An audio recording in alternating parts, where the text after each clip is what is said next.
శ్రీకాకుళం జిల్లాలో ఫర్టిలిటీ సెంటర్ల మోసాలు రోజురోజుకు పెరిగిపోతున్నాయి. పిల్లలు కాని దంపతులను టార్గెట్ చేసి లక్షల్లో వసూలు చేస్తున్నారు. డాక్టర్ మెట్టా సందీప్ తెలిసి తెలియని వైద్యంతో ఐవీఎఫ్ చేశాడు. ఆ ఐవీఎఫ్ ఫెయిల్ కావడంతో మహిళకు ఆపరేషన్ చేసి పిండాన్ని తొలగించాడు. ఆపరేషన్ ఫెయిల్ అయినా 17 లక్షలు దంపతుల నుంచి వసూలు చేశాడు. డాక్టర్ తీరుపై బాధిత కుటుంబ సభ్యులు, స్థానికులు ఆగ్రహం వ్యక్తం చేస్తున్నారు.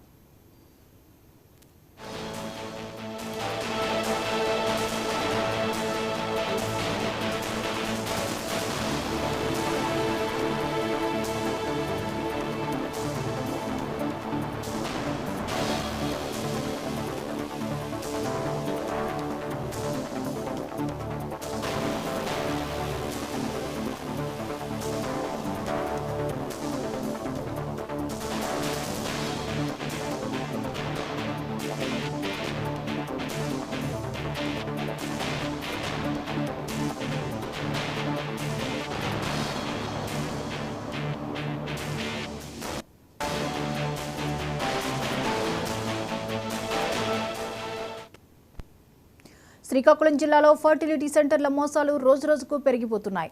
పిల్లలు కాని దంపతులను టార్గెట్ చేసి లక్షల్లో వసూలు చేస్తున్నారు. డాక్టర్ మెట్టా సందీప్ తెలిసి తెలియని వైద్యంతో ఐవీఎఫ్ చేశాడు.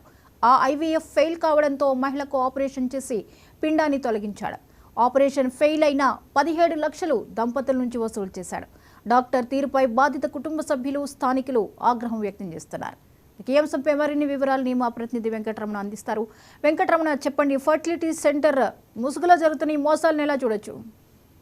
జ్యోతి, శ్రీకాకుళం జిల్లాలో అయితే చాలా దారుణం చోటు చేసుకుందని చెప్పొచ్చు. ఫెర్టిలిటీ సెంటర్ లో అయితే ఘరానా మోసాలకైతే తెరలేపారు. డాక్టర్ సందీప్ అనే డాక్టర్ అయితే విఐ అంటే వీళ్ళంతా కూడా తల్లి కావాలనే పిల్లల దగ్గర అయితే దాదాపుగా 17 లక్షల రూపాయలు కూడా వీళ్ళంతా లాక్కునే పరిస్థితి. పిల్లలు లేని మహిళలే వీళ్ళంతా టార్గెట్ చేస్తున్న పరిస్థితి అయితే నెలకొంటుంది. దాదాపుగా 6 నెలల నుంచి కూడా వీళ్ళ దగ్గరే ట్రీట్మెంట్ చేసుకుంటూ చాలా అంటే దాదాపుగా 6 నెలల నుంచి ట్రీట్మెంట్ చేస్తున్నప్పుడు కూడా ఈ పూర్తిగా ఆ ఐవీఎఫ్ ఫెయిల్ అవ్వడంతో దాదాపుగా సిజరీన్ చేశారు. సిజరీన్ చేసిన నేపథ్యంలో 12 రోజులు అదే హాస్పిటల్లో ట్రీట్మెంట్ పొందుతూ ఆవిడ ఆ ప్రాణాపాయ స్థితిలో అయితే ఉన్న నేపథ్యంలో శ్రీకాకుళం జిల్లా బొగ్గు సరోజిని హాస్పిటల్కి తరలించిన పరిస్థితిలో ఉన్నప్పటికీ అక్కడ కూడా మా వైద్యం వికటించడంతో వైజాగ్ ప్రస్తుతానికి అపోలో హాస్పిటల్లో చికిత్స పొందుతుంది బాధిత మహిళలు. డాక్టర్ మెట్ట సందీప్ గైనకాలజిస్ట్, ఐవీఎఫ్ స్పెషలిస్ట్ అయితే శ్రీకాకుళం జిల్లాలో ఈ యొక్క వైద్యం కొనసాగిస్తుంటారు. దాదాపుగా ఇటువంటి డాక్టర్ ఎన్ని ఇలాంటి చాలా జరుగుతున్నప్పుడు కూడా జిల్లాలో ఉన్నత అధికారులు ఎటువంటి పట్టించుకునే పరిస్థితులు కూడా కనిపిస్తున్నాయి.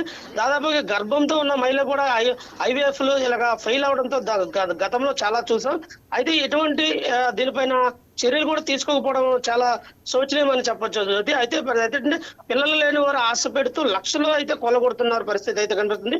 అయితే ప్రాణం మీద గర్భిణీలు, మహిళలు అడ్డగోలుగా అంటే ప్రాణాలు లెక్క చేయకుండా కూడా ఆ ప్రాణాల పైన ఈ డాక్టర్లు ఎటువంటి అంటే వాళ్ళకి ఎటువంటి ఎక్స్పీరియన్స్ లేకపోయినప్పుడు కూడా ఐవీఎఫ్ అనేది ఇక్కడ డాక్టర్లు చూస్తున్న పరిస్థితి అయితే కనిపిస్తుంది. జ్యోతి, అయితే ఇటువంటి ఘటనలు ఇంత ముందు ఎప్పుడైనా ఈ హాస్పిటల్లో చోటు చేసుకున్నటువంటి పరిస్థితులు ఉన్నాయా? జ్యోతి, జిల్లాలో చాలా ఇలాంటివి ఎక్కడికక్కడ కనిపిస్తూనే ఉంటాయి. కానీ అధికారులు నిమ్మక నీరెత్తినట్టయితే ఉంటున్నారని చెప్పొచ్చు. జిల్లా వైద్య అధికారులు అయితే వాళ్ళ కార్యాలయాలకే పరిమితం అవుతున్నారు. ఎందుకంటే తాంబూలాల ముసుగులో వీళ్ళంతా కూడా ములుగు తేలుతున్నారని చెప్పొచ్చు.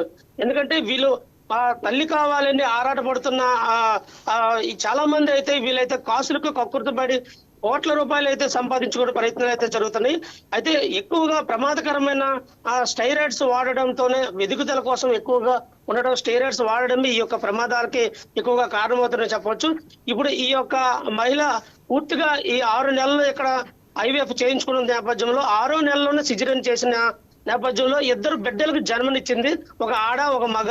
వాళ్ళు వెంటనే మరుసటి రోజే మృత్యువాత అయితే పట్టారు. అయితే అక్కడి నుంచి కూడా ఈ యొక్క మహిళకి ట్రీట్మెంట్ దాదాపుగా 12 రోజులు అదే హాస్పిటల్లో కొనసాగించిన పరిస్థితి అయితే కనిపించింది. తీరామోసి ఇక్కడ ఎక్విప్మెంట్ లేవని శ్రీకాకుళం జిల్లాలో ఉన్న బొగ్గు సరోజిని హాస్పిటల్కి తరలించిన నేపథ్యంలో అక్కడ కూడా ఈ యొక్క వైద్యం సరిపోక విశాఖపట్నం అపోలో హాస్పిటల్ ప్రస్తుతానికి ఆ బాధితురాలు వైద్యం అయితే అందిస్తున్న పరిస్థితి. అయితే ప్రస్తుతానికి ప్రాణంతో కొట్టుమిట్లాట అవుతుందనేసి మనకు అందుతున్న సమాచారం. జ్యోతి, అయితే వీరి మీద ఏమైనా కంప్లైంట్ ఫైల్ అయిందా? జ్యోతి డాక్టర్ కి 99 టీవీ సంప్రదించినప్పటికీ డాక్టర్ కి తప్పించుకునే మార్గం అయితే ఎంచుకుంటున్నారు. ఆల్రెడీ పేషెంట్ కి సంబంధించిన బంధుమిత్రులతో సంప్రదించి ఎంత ఇప్పటి వరకు మీకు డబ్బు అయితే ఎంత ఉందో అంత మొత్తం వెనక్కి ఇచ్చేస్తామని కూడా చెప్తున్న పరిస్థితి అయితే మనకి ఇక్కడ సమాచారం అవుతుంది జ్యోతి. అయితే విశాఖపట్నంలో ఇప్పుడు అపోలో హాస్పిటల్లో ఎంత ఖర్చు అయిందో అది కూడా మేమే భరిస్తాము అని కూడా ఈ యొక్క డాక్టర్ సందీప్ కూడా వాళ్ళ కుటుంబ సభ్యులకి తెలిపిన నేపథ్యంలో ఒకసారిగా ఆ కుటుంబ సభ్యులంతా కూడా మాకేం అవసరం లేదు, మా ప్రాణాలు మా అమ్మాయి ప్రాణాలు కావాలి అని చెప్పి వాళ్ళు మీడియాని సంప్రదించడం జరిగింది జ్యోతి. 99 టీవీ ఆల్రెడీ మెట్ట సందీప్ కి మనం సంప్రదించడం జరిగింది. వాళ్ళైతే హాస్పిటల్కి రాకుండా తప్పించుకునే ప్రయత్నం అయితే చేశారు. అయితే ఎట్టి పరిస్థితుల్లో కూడా ఇలాంటివి సంఘటనలు మళ్ళీ జరగకూడదని ఇక్కడ కొంతమంది డాక్టర్లు కూడా చెప్తున్న పరిస్థితి కనిపిస్తుంది జ్యోతి. ఇక్కడ ఉన్నది అసలు క్వాలిఫైడ్ డాక్టర్లా లేదా డాక్టర్లుగా చలామణి అవుతున్నవారా, అసలు సిబ్బంది వీరందరూ ఎంతవరకు క్వాలిఫైడ్ అనే దాని మీద ఏమైనా క్లారిటీ ఉందా? జ్యోతి డాక్టర్ మెట్ట సందీప్ అనే గైనకాలజిస్ట్ IVF స్పెషలిస్ట్ అని ఒక బోర్డుతో పాటు చికిత్స కొనసాగిస్తున్నారు. అయితే గతంలో కూడా ఇలాంటి ఘటనలు చాలా చోటు చేసుకున్నప్పుడు కూడా కేవలం అక్కడ ఉన్న ఎవరైనా పేద మహిళలు వచ్చినప్పటికీ వాళ్ళకి కొంత డబ్బు ఆశ చూపించి అక్కడికక్కడ అది క్లోజ్ చేసే పరిస్థితి కూడా కనిపించే జ్యోతి. కానీ ఈ రోజు ఈ జరగడంతో రాజమండ్రికి సంబంధించిన బంధువులు ఇక్కడ శ్రీకాకుళం జిల్లా జామి గ్రామానికి చెందిన ఈ యొక్క పేషెంట్ అయితే రాజమండ్రికి